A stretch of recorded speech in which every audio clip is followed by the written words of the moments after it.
이제 시간이 되었으므로 다 함께 일어나셔서 찬송함으로 마지막 송년주일을 하나님께 드리겠습니다.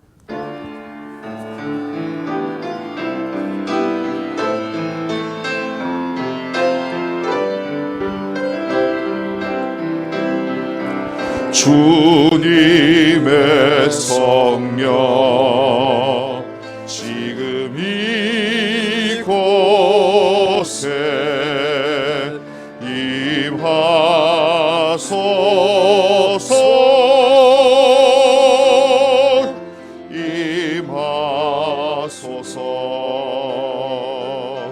주님의 성령 지금 이곳에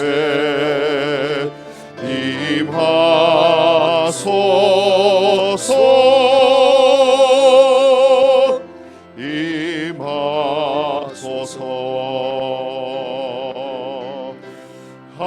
할렐루야, 할렐루야, 할렐루야, 할렐루야,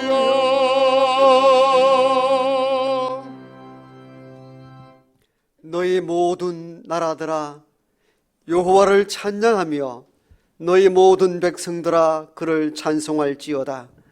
우리에게 향하신 여호와의 인자하심이 크시고 여호와의 진실하심이 영원함이로다. 아멘.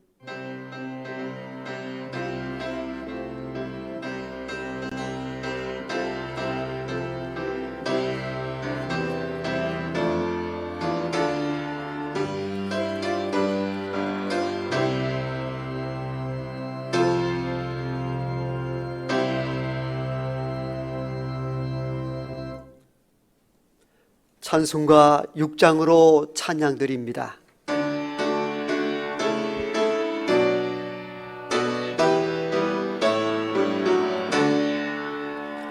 목소리 높여서 주 찬양하여라.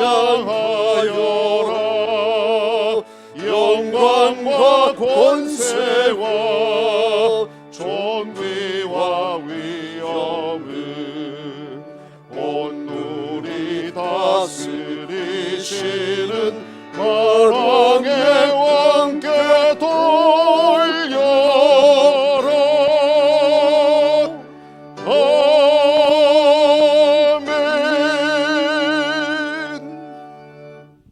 사도신경으로 우리의 신앙을 고백합니다.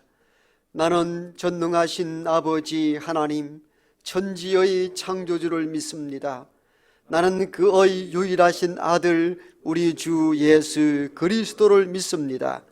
그는 성령으로 잉태되어 동정녀 마리아에게서 나시고 본디오 빌라도에게 고난을 받아 십자가에 못 박혀 죽으시고 장사된 지 사흘 만에 죽은 자 가운데서 다시 살아나셨으며 하늘에 오르시어 전능하신 아버지 하나님 우편에 앉아 계시다가 거기로부터 살아있는 자와 죽은 자를 심판하러 오십니다. 나는 성령을 믿으며 거룩한 공교회와 성도의 교제와 죄를 용서받는 것과 몸의 부활과 영생을 믿습니다. 아멘. 찬송가 438장 드리겠습니다.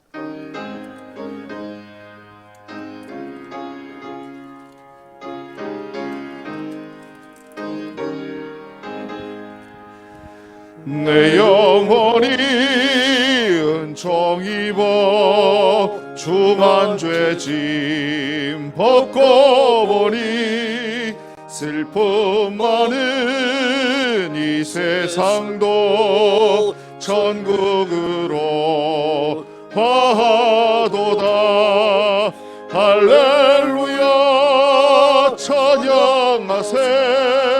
내 모든 죄 사함받고 주 예수와 동행하니 그 어디나 하늘나라.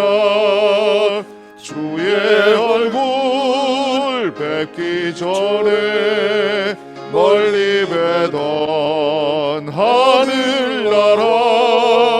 내 맘속에 이루어지니 날로 날로 가깝도다. 할렐루야 찬양하세. 내 모든 죄 사함받고 주 예수와 동행하니 그 어디나 하늘나라. 높은 산이 거친 들이 초막이나 궁궐이나 내 주 예수 모신 곳이 그 어디나 하늘나라. 할렐루야 찬양하세. 내 모든 죄 사함받고 주 예수와 동행하니 그 어디나 하늘나라. 김상호 장로님께서 기도 인도하시겠습니다.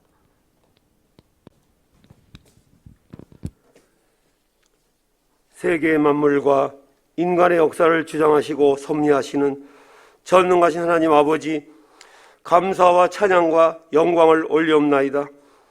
오늘도 저희들이 건강한 모습으로 이렇게 예배를 볼 수 있음을 감사드립니다. 오늘은 2020년의 마지막 주일입니다. 그러나 지금 코로나19로 인해 예배당에서 다 같이 예배를 드리지 못하고 실시간으로 각 가정에서 영상으로 예배드리며 지금 주님께 나아갑니다. 우리의 예배를 받아주시고 홀로 영광 받으시옵소서. 지금 코로나로 인해 온 나라가 어려움에 처한 가운데서도 지난 1년간 우리 수원교회와 저희들의 가정과 직장과 사업장을 지켜주심을 참으로 감사드립니다. 그러나 이 시간 저희들은 너무나 부끄러운 모습으로 주님 앞에 나왔습니다.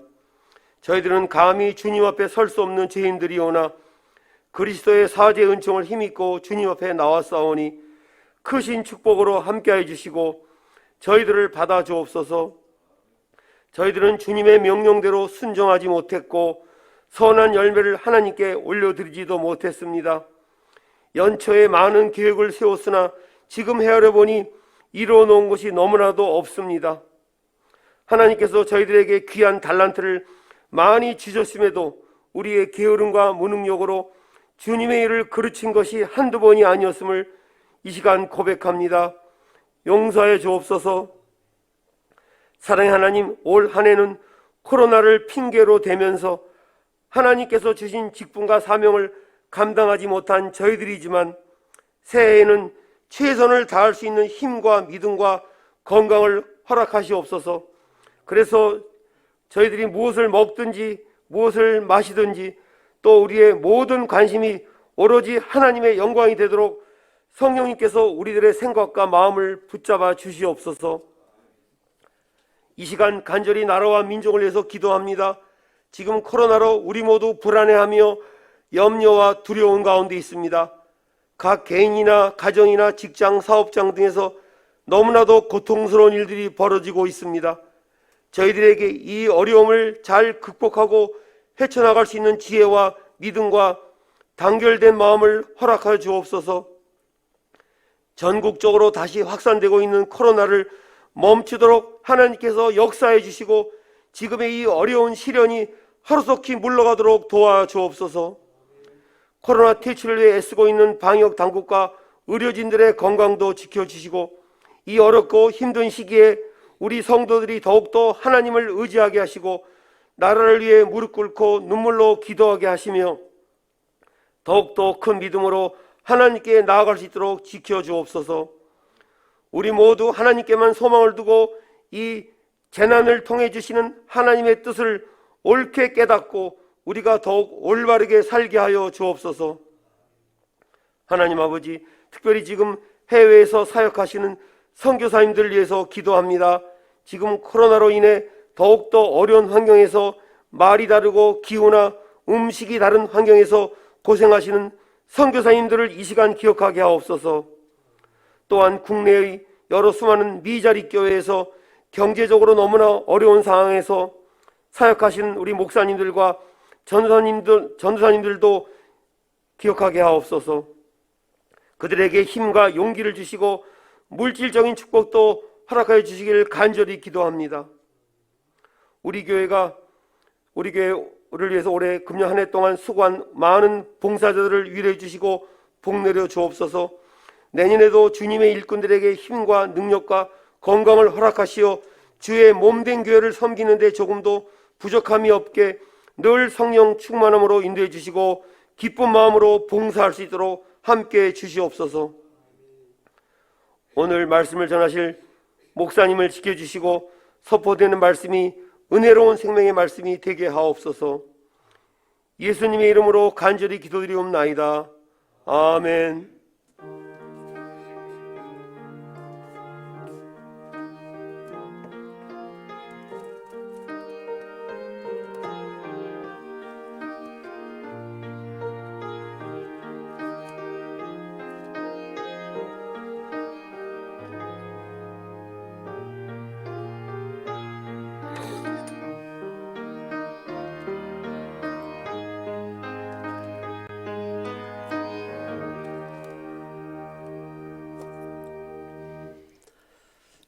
이 시간 우리 모두에게 주신 하나님의 말씀은 신약 성경 누가복음 13장 6절에서 9절까지의 말씀입니다. 신약 성경 117쪽 누가복음 13장 6절에서 9절까지의 말씀을 이제 제가 받들어 읽겠습니다. 이에 비유로 말씀하시되 한 사람이 포도원에 무화과 나무를 심은 것이 있더니 와서 그 열매를 구하였으나 얻지 못한지라. 포도원 지기에게 이르되 내가 3년을 와서 이 무화과 나무에서 열매를 구하되 얻지 못하니 찍어 버리라. 어찌 땅만 버리게 하겠느냐. 대답하여 이르되 주인이여 금년에도 그대로 두소서. 내가 두루 파고 거름을 주리니 이후에 만일 열매가 열면 좋거니와 그렇지 않으면 찍어 버리소서 하였다 하시니라. 아멘. 이 시간 당의 장로님들 나오셔서 하나님께 찬양을 드리겠습니다.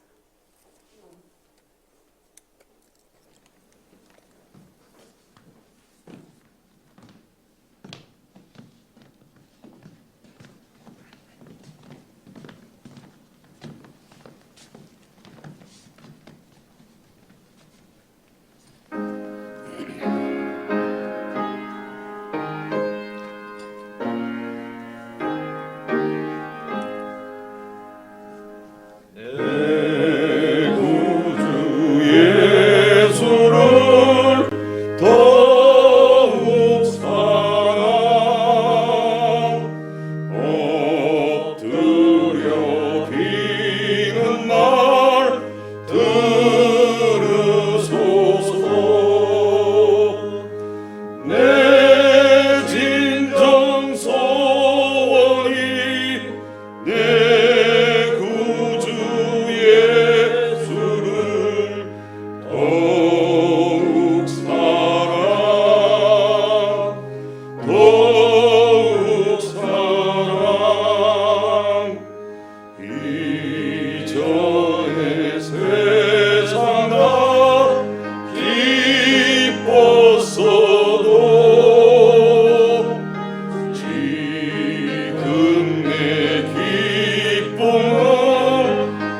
함께 기도합니다.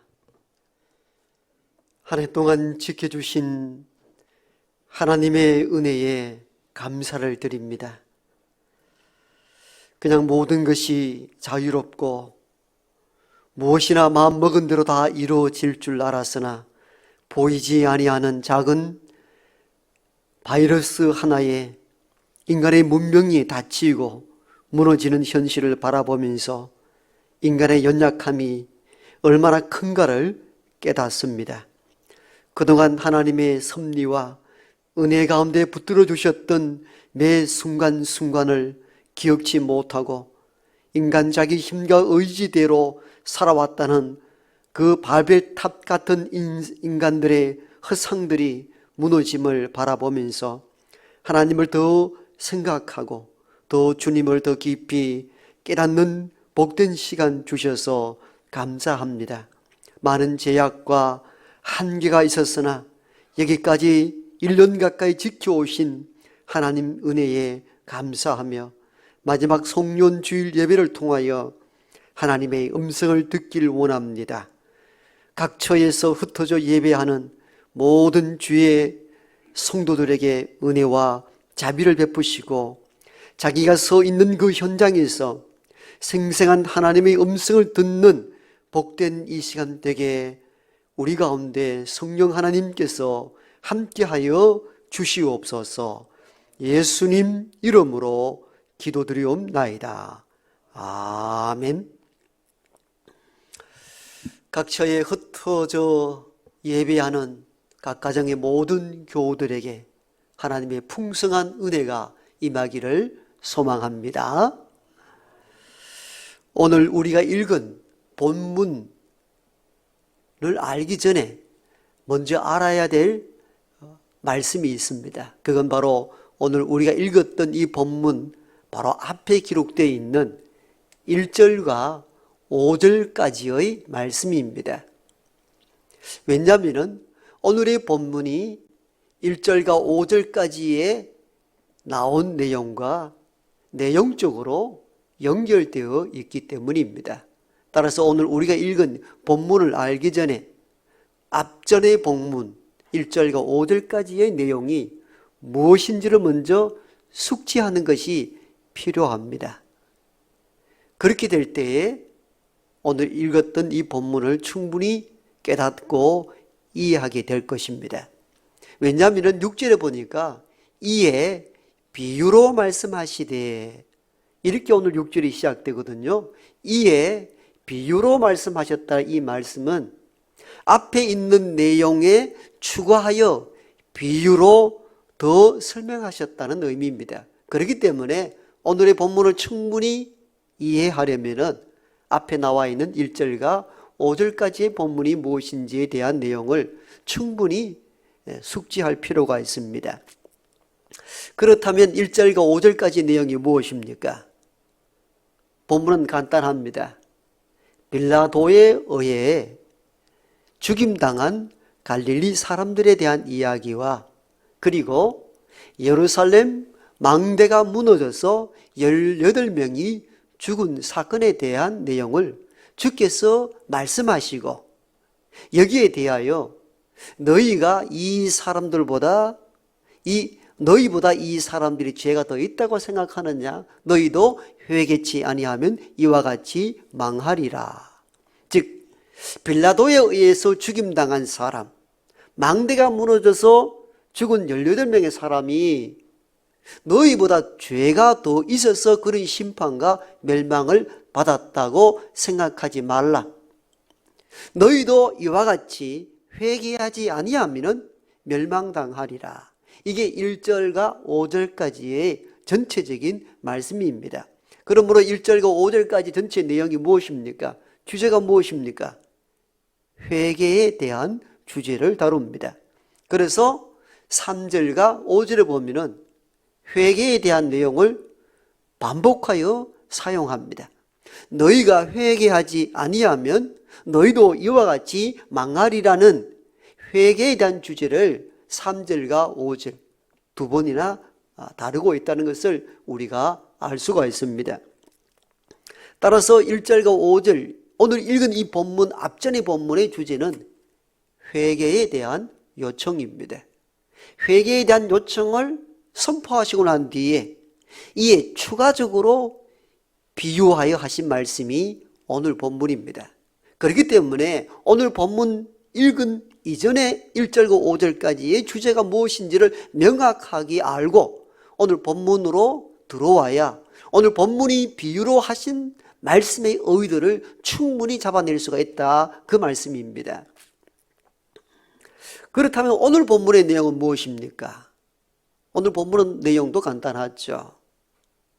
어떤 사람이 포도밭에 무화과 나무를 심었는데 주인이 와서 보니까 열매가 없습니다.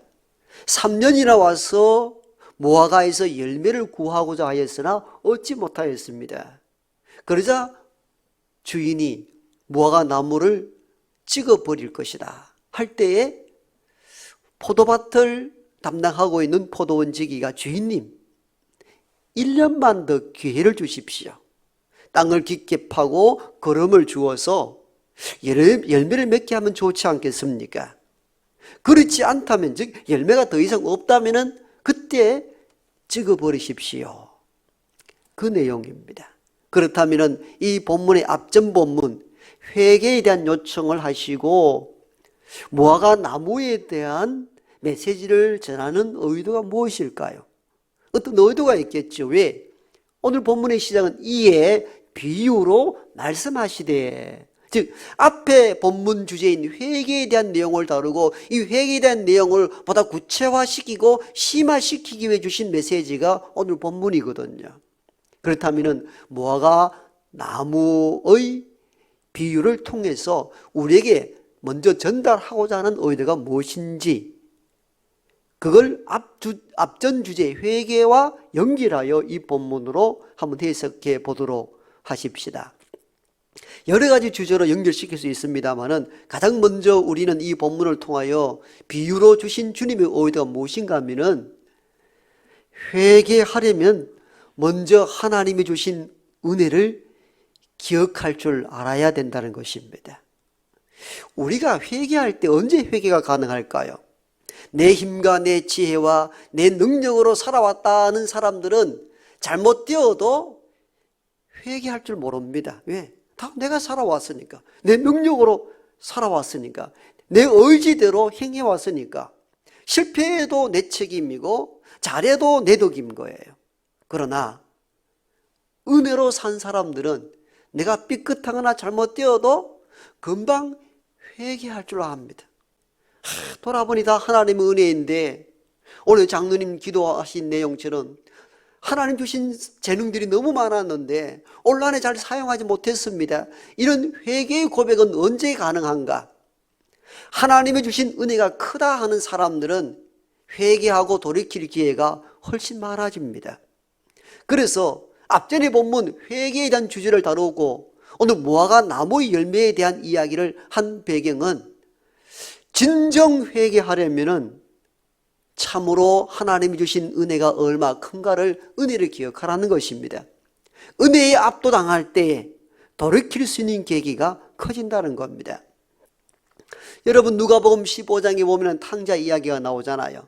탕자가 아버지의 재산을 가지고 먼 타국에 가서 모든 재산을 기생과 함께 날려버리고 난 뒤에 돌이킬 시점이 언제입니까? 아버지의 은혜를 기억할 때였습니다. 누가복음 15장에서 탕자가 돌아설 때 기점을 이렇게 표현합니다. 내 아버지 집에는 모든 것이 넉넉한데 나는 지금 줄여 죽는구나. 이 회개의 전환점은 어디서 오는가? 아버지의 넉넉한 은혜를 기억할 때 돌아갈 마음, 회개하고 돌이킬 마음을 그때 가지게 된 것입니다. 그렇습니다. 참으로 은혜를 안 자, 참으로 회개가 가능합니다. 그럼 오늘 이 본문에서 목사님은 어디서 그 은혜에 대한 이야기를 끄집어냅니까? 이렇게 말씀합니까? 본문을 잘 보면 은혜를 먼저 이야기합니다. 오늘 본문의 시작은 이렇지요. 이에 비유로 말씀하시되, 어떤 사람이 포도원에 무화과 나무를 심은지라, 이렇게 기록되어 있죠. 이상한 것을 발견하셨습니까? 각 가정에서 예배하는 자들도 이 본문을 읽으면서 뭔가 이상하다는 느낌을 받았습니까? 뭐가 이상하냐고요? 이상한 데가 있죠. 본문은 이렇게 이야기합니다. 포도원에 무화과 나무를 심었다라고 기록합니다. 아직도 이상한 걸 느낌 갖지 못했습니까? 포도원에는 포도나무를 심는 게 당연합니다. 그런데 오늘 본문은 주께서 비유를 이상하게 설명해 나가기 시작합니다. 포도원에 무화과 나무를 심었다라고 말합니다. 포도밭에는 포도나무를 심어야 합니다. 그런데 포도밭에 무화과 나무를 심었다는 겁니다. 이상한 비유입니다. 예상하지 못했던 비유를 우리에게 턱 던지고 있습니다. 뭘 말씀합니까? 무화과 나무가 심겨져서는 안 될 장소에 심겨진 것입니다. 무화과 나무의 입장에서 보면은 은혜인 것입니다. 포도밭에는 포도나무가 당연히 심겨져야 하는데 포도밭에 무화과 나무가 심겨졌다는 것은 무화과 나무의 입장에서 보면은 설 수 없는 자리에 서 있게 된 겁니다. 심겨질 수 없는 장소에 심겨져서 나무가 자라게 된 것입니다. 무화과 나무의 입장에 있어서는 설 수 없는 것, 심겨질 수 없는 곳에 서 있는 것, 생명나무로 자라는 것, 무화과 나무 입장에서 보면은 은혜인 것입니다. 지금 주님은 이것을 의도하여 포도밭에 무화과 나무라 심겨졌다, 이렇게 비유를 해석합니다. 무화과 나무 하면은 주로 어떤 의미로 상징화됩니까? 주로 번성한 이스라엘을 생각할 때에 주로 무화과 나무를 많이 상징적으로 이야기합니다. 무화과 나무란 이 의미, 이스라엘로 국한시켰을 때에 이스라엘인들아, 너희가 선민으로서 당연히 받아야 될 것을 받고 산다고 자만하지 말라는 것입니다. 너희가 선 자리는 원래 남들이 서 있어야 될 자리에 너희가 서 있다는 것입니다. 이거 매우 비유적이지만도 매우 직설적으로 귀 있는 자는 깨달을 수 있는 메시지를 전달한 것입니다. 이스라엘 백성들아, 우리가 아브라함의 후손이라고 너무나 자만하고 너무나 당연하다고 받은 은혜를 생각지 않고 당연히 받아야 될 것 받았다고 생각하지 말아라.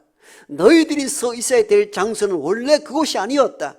남들이 서 있어야 될 자리에 너희들을 대신 서 있게 하신 이가 하나님이라는 것입니다. 즉 포도밭에 포도나무가 심겨져야 하는데 엉뚱한 무화과 나무가 심겨져서 자라듯이 이스라엘 백성들아, 당연하게 누리고 산다고 생각하지 마라. 너희 조상 아브라함도 땅 한 편 가지지 않았던 떠돌이에 불과하지 않았던가? 방랑자요, 떠돌이 하비루에 불과했던 그 백성을 하나님이 선택하여 젖과 꿀이 흐르는 가나안 땅으로 인도하지 않았느냐는 것입니다. 가나안 땅에는 이스라엘인들이 먼저 가기 전에 그 땅에 먼저 살았던 원주민들이 있었잖아요. 가나안 땅은 가나안 원주민들이 원래 서 있고 생존하고 살아갈 수 있는 삶의 터전이었습니다.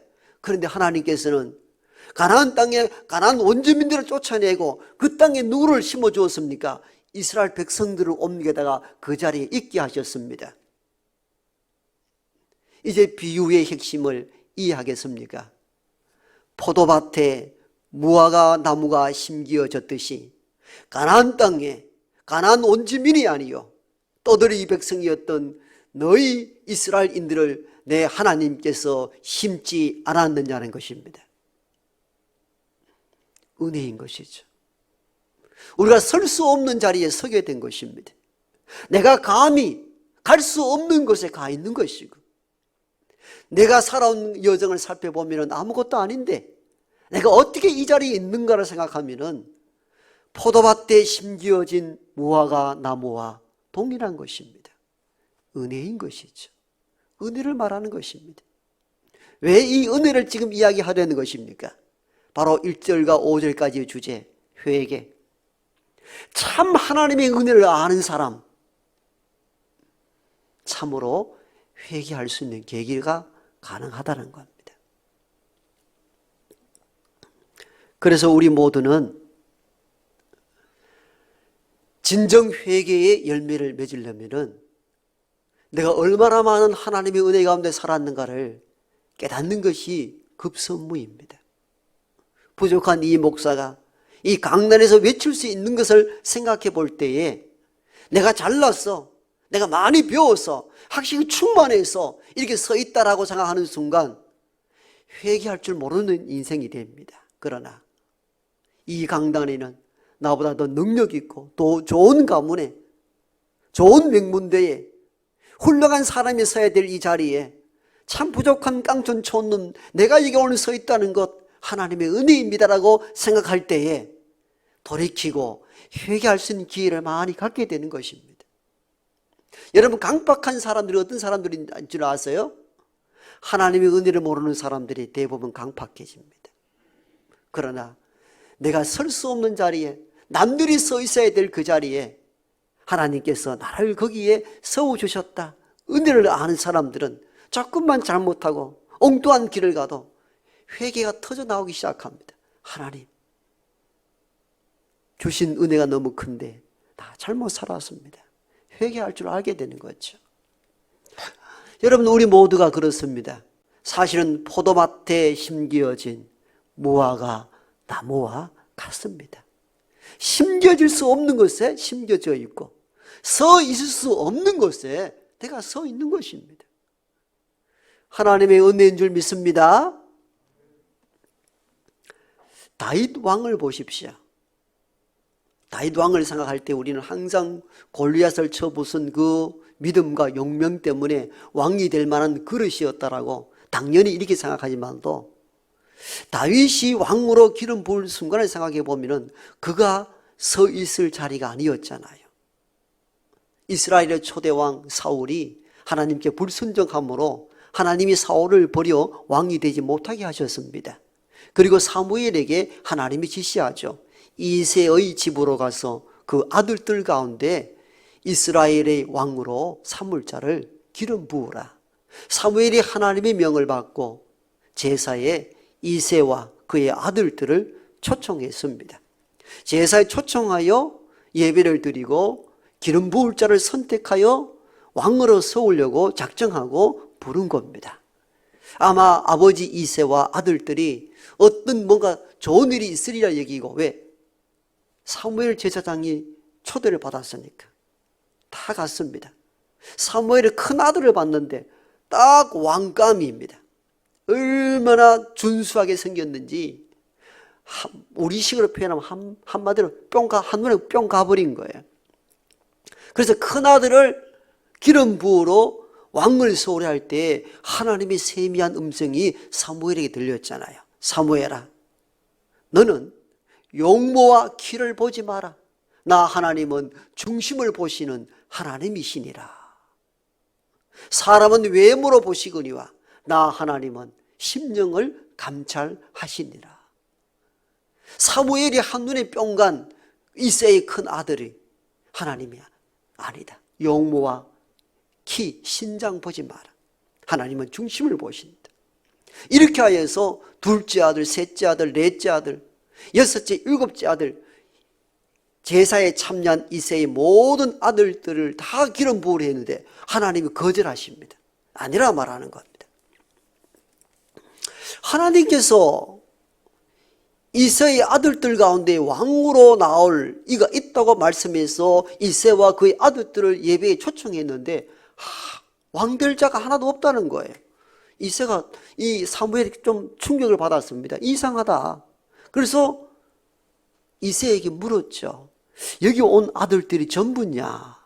그때 이새가 놀라운 이야기를 하잖아요. 사실은 어린 막내 하나 있습니다. 그 막내는 지금 양치고 있습니다. 아버지 이새의 입장에 있어서는 이 좋은 일이 있을 것 같기는 한데 아직 막내 어린애에게까지 뭔가 기름 부을 사건이 있겠네 해서 아마 제외시키고 너는 저 가축이나 먹이다 가라고 들러 내보낸 것 같습니다.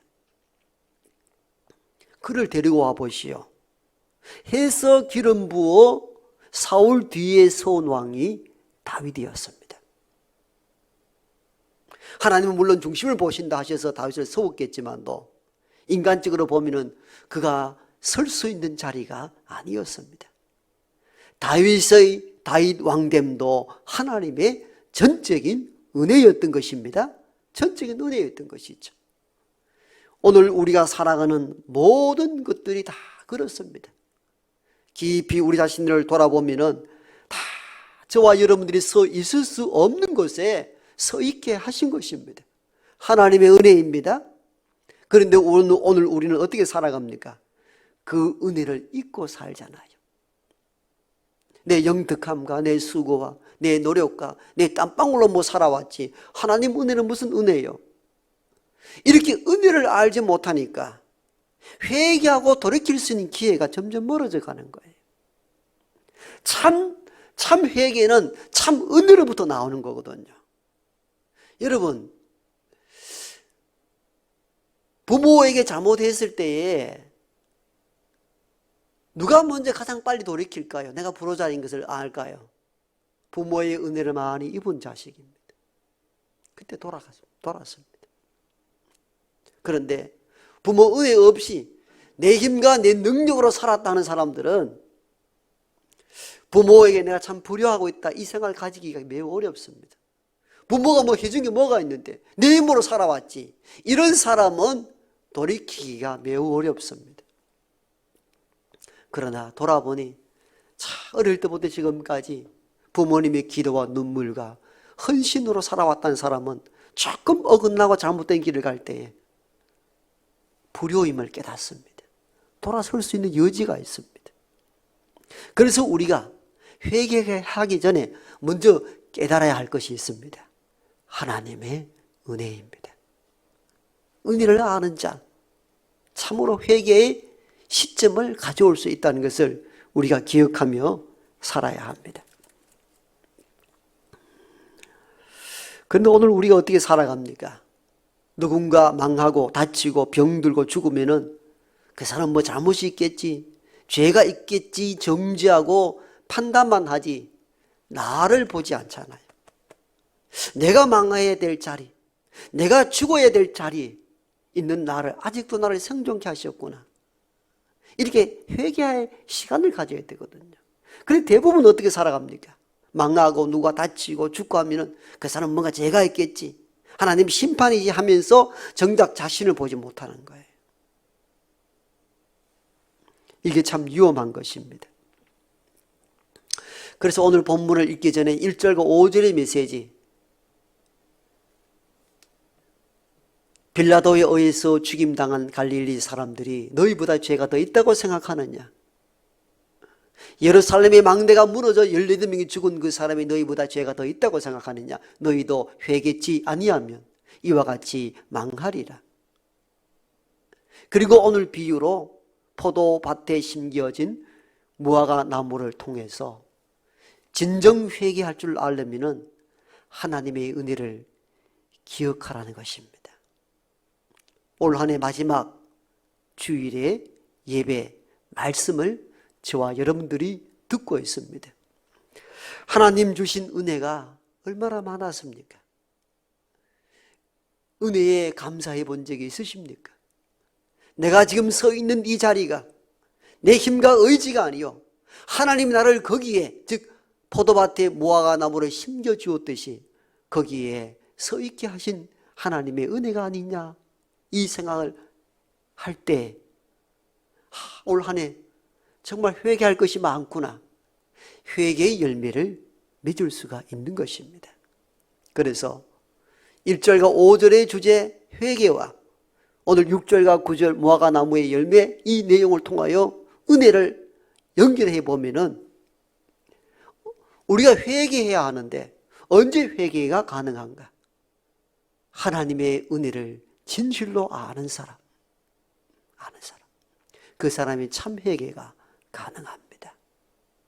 이제껏 설 수 없는 자리에 우리를 서 있게 하신 하나님의 은혜를 기억하며 며칠 남아있는 마지막 이 한 해에 회개에 합당한 열매를 맺어가는 우리 모두가 되기를 소망합니다.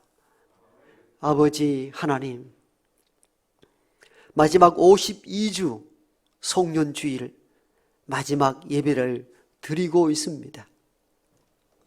우리는 세상 돌아가는 것을 보면서 누구 원망하고 불평하고 그렇게 살았습니다마는 정작 우리 자신들을 보지 못했습니다.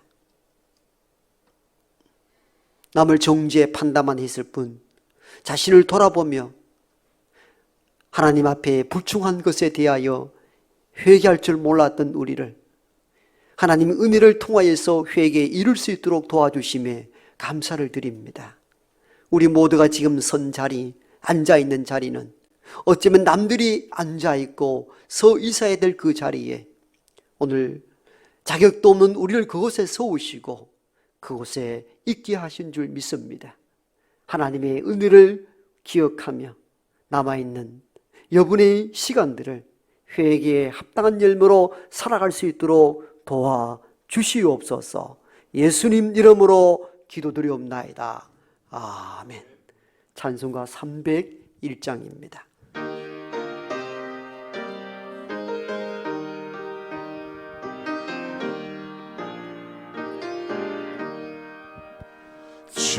지금까지 지내온 것 주의 크신 은혜라 한이 없는 주의 사랑 어찌 이루 말하랴 자나깨나 주의 손이 항상 살펴주시고 모든 일을 주 안에서 형통하게 하시네 몸도 맘도 연약하나 세임받아 살았네 물 붓듯이 부으시는 주의 은혜 족하다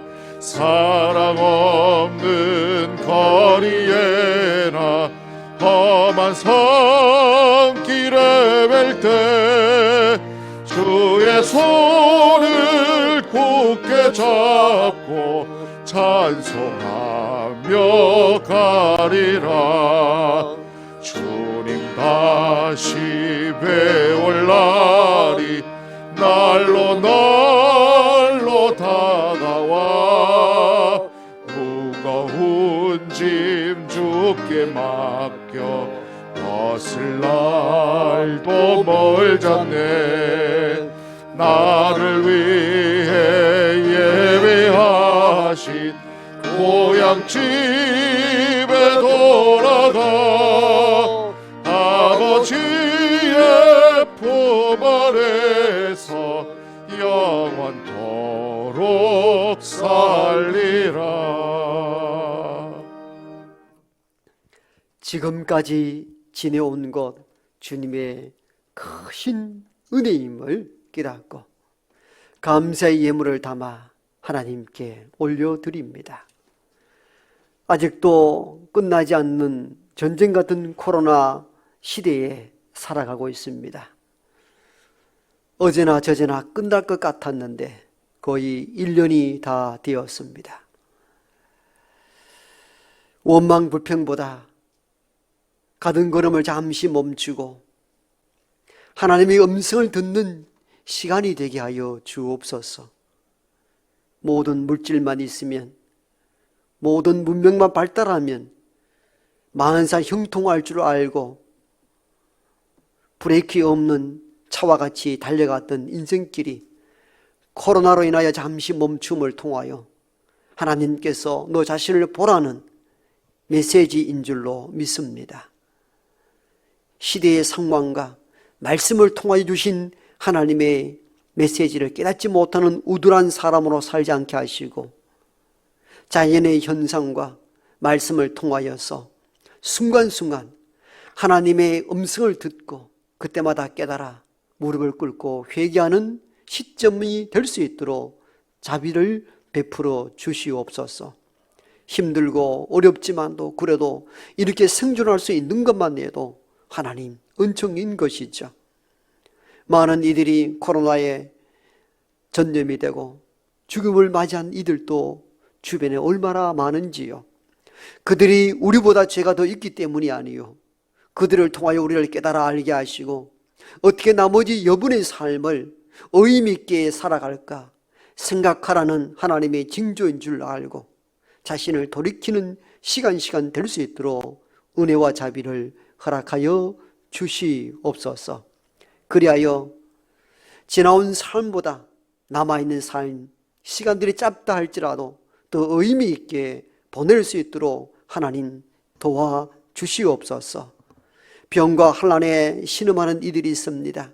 아버지, 그들의 형편과 처지를 아시오니 위로하여 주시고 병 가운데 하나님께 호소하며 내 병을 치료해 달라는 저들의 간절한 소원의 소리를 주께서 들으시고 그들 가운데 함께하여 주시옵소서. 코로나로 인하여서 경제가 무너지는 상황에 실직을 당하고 사업에 어려움이 있고 크고 작은 위험과 고통 속에 살아갑니다. 저들을 위로하여 주옵소서. 환난 날에 나를 부르라, 그럼 내가 너와 함께 하리라 하셨던 음성을 더 깊게, 더 내면적으로 듣는 복된 믿음의 시간이 될 수 있도록 자비를 베푸시고 하나님의 손 붙잡고 갈 때에 끝이 있으리라는 기대와 소망으로 올 한 해를 마무리하고 새해를 기대할 수 있는 넉넉한 은혜를 허락하여 주옵소서. 모두가 떠나가고 텅 빈 예배당에서 예배하며 성도의 그리움과 성도의 수고와 헌신이 얼마나 소중했던가를 기억하게 하심도 감사합니다. 저들이 어디에 있든지 거기에 하나님 함께하여 주시옵소서. 예수님 이름으로 축복하고 기도드리옵나이다. 아멘.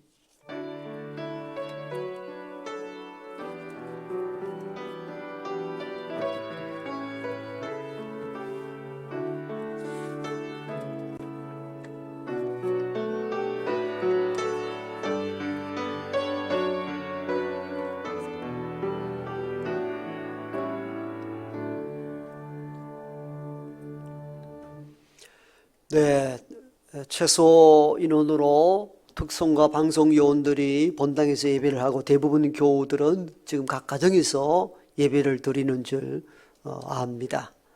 각 가정에서 서로 가족들과 또 영적으로 교제하는 의미로 손을 들어서 사랑하고 축복합니다 인사 한번 하겠습니다. 사랑하고 축복합니다. 예, 모든 교우들 가정 위에 하나님의 은혜와 자비가 풍성하기를 소망합니다. 오늘은 마지막 성년 주일입니다. 세상이나 어디에나 마지막은 의미가 깊은데 함께 모여서 마지막 예배를 드리고 함께 떡을 떼고 음식을 나누는 교제의 시간이 없어서 매우 마음 아프게 생각합니다. 가족들과 함께 성년의 주일을 잘 보낼 수 있기를 축복합니다. 힘이 들고 어려운 한 해를 보냈습니다마는 사회적으로 교회사적으로 힘든 시간들이었습니다만 올 한 해 그래도 여기까지 오게 하신 하나님의 은혜에 또 감사하는 우리 모두가 되기를 소망합니다. 12월 24일부터 다음 주일 1월 3일까지 모든 예배가 비대면으로 이루어집니다. 그래서 목요일 송구 영신 예배 드릴 때에도 비대면 생중계로 예배를 드리게 될 것입니다. 그때 미리 잘 준비해 주시고요. 11시 30분 이후부터 실시간 영상으로 또 1년을 돌아보며 해고의 시간, 또 참회의 기도 시간, 또 이런 시간을 갖고 또 새해 예배를 드리고자 합니다. 그리고 다음 주도 오전 11시 실시간 생중계 영상 예배로 드리게 됩니다. 오늘 5분 전에 올라오기 전까지 제가 영상 예배 참여한 그 참여자를 보니까 한 30명 조금 넘어요. 그 수백 명 되는 교인들이 그 시간까지 준비가 안 되어 있다는 얘기거든요. 최소한 10분 전까지 컴퓨터나 휴대폰을 열어서 대구 서성교회를 검색창에 치시고 실시간 생중계되는 영상 예배로 미리 켜놓고 그 다음에 옷을 단정히 입고 집에 있으니까 그냥 추리링 바람으로 대충 잠옷 입고 소파에 대충 걸쳐가지고 그렇게 예배하지 마십시오. 예배하는 그곳이 하나님의 성전입니다. 거기서 최소한 단정하게 미리 10분 전에 생중계 화면을 켜놓고 기도하며 예배 준비해 주시기를 바랍니다. 각 가정에서 꼭 참고하시기를 바랍니다. 교회 장로 은퇴 예식과 예결산 공동의회는 1월 10일 주일로 열릴 예정입니다. 그때 현장 예배가 실시되면은 1월 둘째 주일에 있을 예정이니까 기도하고 함께 해주시기를 바랍니다. 2주간 가까이 현장 예배가 중단되므로 당예원들이 돌아가며 지금 기도회를 하고 있습니다. 이 기도회도 함께 여러분 각 가정에서 또 교회에 오실 수 있는 분들은 가끔 오셔서 개인적 기도를 할 수 있기를 원합니다. 신년도 교회 달력이 나왔습니다. 교회 오시면은 한 분씩 가정당 수령해 가시기를 바랍니다. 재난지원금도 구역별로 잘 파악해서 당예로 제출해 주시기를 바랍니다. 지금은 함께 현장 예배가 불가능하니까 각 개인 경건의 시간이 중요합니다. 경건의 내용들도 교회 홈페이지에 매번 올려놓겠습니다. 그렇게 해서 개인 경건의 시간을 계속 가질 수 있기를 원합니다. 성경 읽기에 열심을 다해 주시고요. 신년도 1월 예배 안내는 요한 교구이고 봉헌위원은 이지우 집사님 있습니다. 온라인으로 헌금하기를 원하시는 분들은 주보 참고하시고 또 교회로 문의해 주시면 되겠습니다. 그 이외의 소식은 또 교회 주보와 교회 홈페이지 공지사항을 참고하시면 되겠습니다. 이제 다 일어나셔서 마지막 찬양하고 축도함으로 송년주일 예배를 마치겠습니다.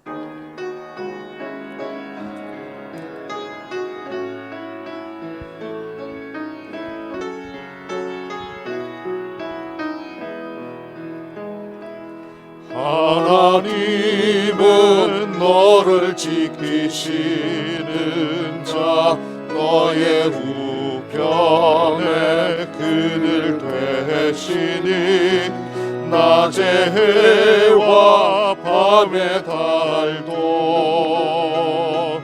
너를 해치 못하리.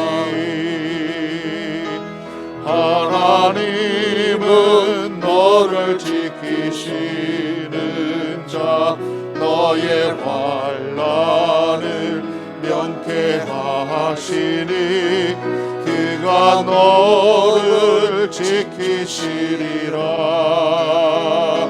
너의 출입을 지키시리라. 눈을 들어 산을 보라.